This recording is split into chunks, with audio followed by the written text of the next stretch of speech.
Hi besties, we are back again. Did you guys miss me? Because we missed you too.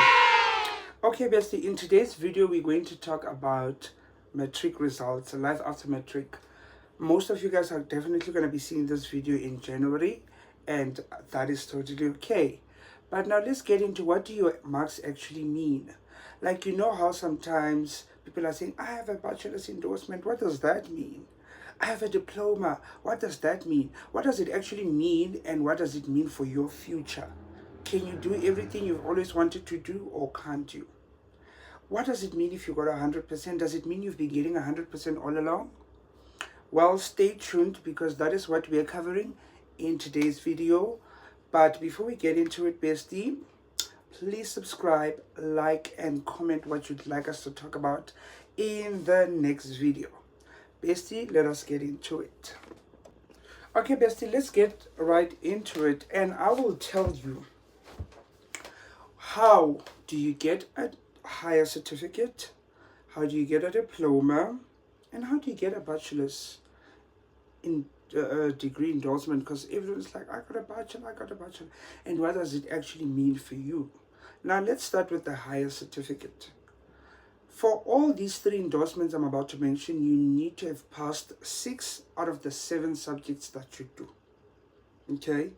6 out of the 7 that you do. A higher certificate, you need at least 40% in your home language, 30 in the language of learning and teaching, which in most institutions is always and will be English. Either it's your first additional or home language, but it is English, the subject that you get taught at. For some learners, they actually do have Afrikaans. Oh, interesting. Okay, a diploma. How do you get a diploma? And later on, we're going to talk about what do each of these actually mean for your future. You still need to pass 6 out of 7 for your diploma. You need 4 subjects with a level 3, that is 40%. And you need to get your home language with a 40% and 30% in the language of learning and teaching. Okay, that's the language that you learn in. And now let's talk about a bachelor's and why less people usually get it. You need 50% and a minimum 40% in your home language, 30% in the language of learning and teaching. So you need 4 level 4s. 4 level 4s. And some people say it's excluding LO. Some people. And now let us talk about what each of these actually mean. If you have a bachelor's endorsement, admission to a bachelor's degree, that means that at an undergraduate level, you can study all the degrees. A B.Ed, a B this, that's a bachelor. MBCHB, it's Bachelor of Medicine and Surgery, It's a bachelor's degree. Bachelor of Dental Surgery. LLB, that's Bachelor of Law. You are able to do that, but you can also do a diploma. You are eligible to do a diploma, and you can still do a higher certificate, up to you. But now let's talk about a diploma. If you have admissions to a diploma, you cannot unfortunately do a LLB directly. You might need to go through some ways. You need to research, but it means that you can enroll for a diploma of law if there is such. All the programs that are diploma in teaching, you can do that. You can also do a higher certificate. But now what about if you have a higher certificate? You can do a higher certificate in universities and colleges. You can't do a diploma, you can't do a bachelor's right away. You might need to go through the loops to get there. And then if it says NSC, pass, it means that you've passed grade 12. And then if it says did not achieve, you did not pass grade 12. And if it says incomplete, it means that your results are incomplete.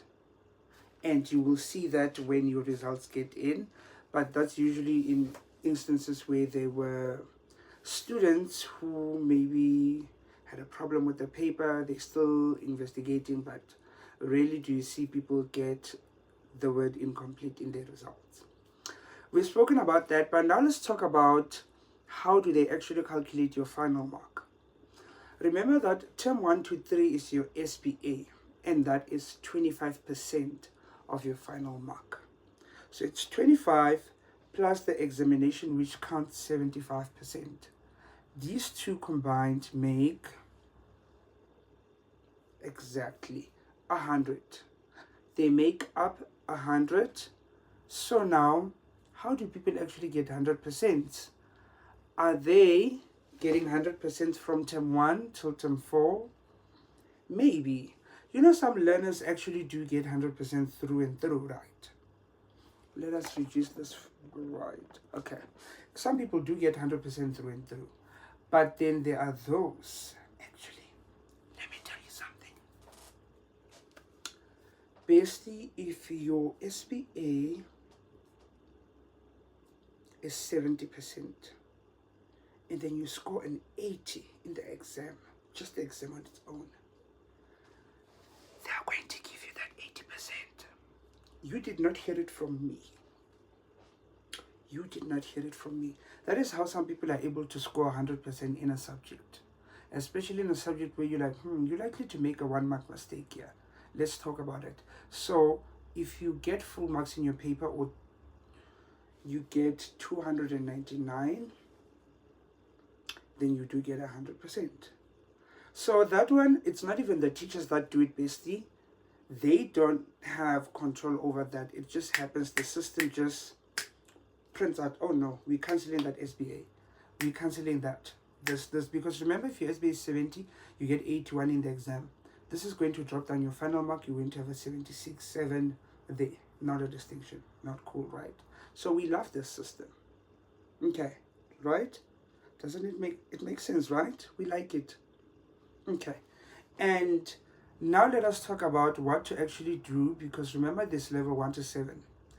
If you are anywhere where the unit of your mark is a 6, 7, 8, and 9, you need to go and remark. So let me tell you what there is. Basically, the resources I'm telling you here, I am looking at them from last year's booklet that we got at the Matric results. So there is a remark, there is a recheck, and there's a viewing. You cannot do a viewing of your script if you didn't recheck or remark. So that's one of the first things. So basically, what's a recheck and what's a remark? A recheck means that we're just making sure that everything is fine. We are not marking. So make sure that all the sections were marked and all of that, the marks are all calculated correctly. What is a remark? A remark, a new examiner gets to mark your script. And that mark is what gets taken. And people are always like, what if I got a 79 and then it goes down? No, basically it doesn't go down. It don't go down. It stays constant or it goes up. Here or here. And one day I'll tell you about how I remarked my English, which was a 79, and how I got an 85% after the remark. We will unpack that because that's a lot of marks. And a viewing of your script can be done after the reviewing or the remarking has been completed. Because basically, remember, this process takes long. They're not going to mark immediately because the universities are waiting. And why you need to go and recheck or remark when you have such a mark is because of the APS difference. Remember, if you have a 59%, that's a code 4 APS, right, for some universities, except UWC, because for Maths and English, I think they have increased the APS. But let's say you have a 4. And if you go and remark and you get a 60, it changes to a 5. That means that if your APS score was 36, it's going to be 37. Do you see now how that benefits you? Stand up, business. Stand up. Yes. So that is what your results mean. But the most important thing... So let's talk about the APS system, because that is why we really do Matric. We want to get these APS scores and get into these universities and colleges. So the admission point system that universities use the codes of whatever mark you got and use that to select their group of learners who are suitable. So usually a subject has a maximum of 8 points. Usually at UWC, I know you can get 15 points, 5, 10, 15. If you got a 90% for English or maths, you already have 15 points. That is what UWC does. So I know that for most universities it goes up to 8, and I think the University of Witwatersrand gives you an additional 2 if you got a 90%. I will upload here so that we can actually check. But now, what if your APS is very good but you still get rejected, bestie? That is where there is what we call a competition pool. So the competition pool is the competition that the applicants for that particular program in that particular year have caused because of their academic marks. For example, you could find out the competition pool, the lowest average learner they accepted was an 87%, and that is usually associated with your medicine, your dentistry, and your actuarial science. So you'd find out it's 87 this year, and they don't even tell you this. They don't talk about it. So what then happens is, because you don't know, you just see people on social media saying, I got 7 distinctions but I got rejected for medicine. You're like, okay, if you got 7 distinctions, we assume you have an average above 80. And then they tell you I have an average of 85, but they were rejected. How? Then that already makes you as a grade 10 or 11 learner to gauge that, 85 is not enough. Everyone is working to exceed that 85. Next in the competition pool is at 89%, the lowest mark they've received. Because no one is, it's like when you're running a marathon but you can't see anything on your sights. You don't know where you are and you don't know how far ahead the other people are from you. Because you don't know how well the kids in Western Cape are doing. You don't know how the learners in Gauteng are working hard. You don't know how well the learners in Limpopo are working extremely hard. So you are just running, and you're running as fast as you can. And you find out, now it has gone up to 91. So if your average is below 91, they won't take you. So that is what makes the competition pool. So the more competitive the applicants' marks are, the more competitive it is to actually now get into that program. Does it make sense, bestie? That is what it means. But also one thing that is very important to understand about matric results is that as much as they're very important for university, they do not define your entire future. They set the pace. I would say matric marks set the pace for your future. They do not necessarily define it. I've seen amazing stories on social media where people didn't do so well in grade 12. Some of them went back to school. Some of them went to do short programs. They did internships. And some of them are working and they're earning a very good living for themselves. Some of them had to go back and redo matric or upgrade a few subjects. And next year, January, we're also going to talk about where can you upgrade? Why would you want to upgrade? And also talking about a gap year. So that is what they basically do. They did that and they get into the programs they couldn't initially get into. Remember, bestie, we are in this journey of life, but we're not going to make it to the finish line at the same time. What is important is that we're going to make it. You might have to go back and redo matric. That is you, bestie. You do not focus on what others are doing. They just got it straight away, not me. Bestie, you are not them. You've had your challenges, you've had your downfalls, you've had a lot to deal with. So, own lane, own pace. Agir. So basically, when you get your statement in January, when you look at those numbers, don't just think of them as numbers, but think of them as setting the tone for your future and the journey that you are about to take. So that could mean you might have to go back to matric. Is that something you are comfortable with doing? No? Then what's the alternative? But as long as you know the end goal, bestie. Knowing the end goal is a very important thing because you understand what is it that you're trying to achieve. Regardless of the challenges, the setbacks you're going to experience, you know the end goal. And remember, bestie, everyone is going through something. So don't always just see that people are doing well.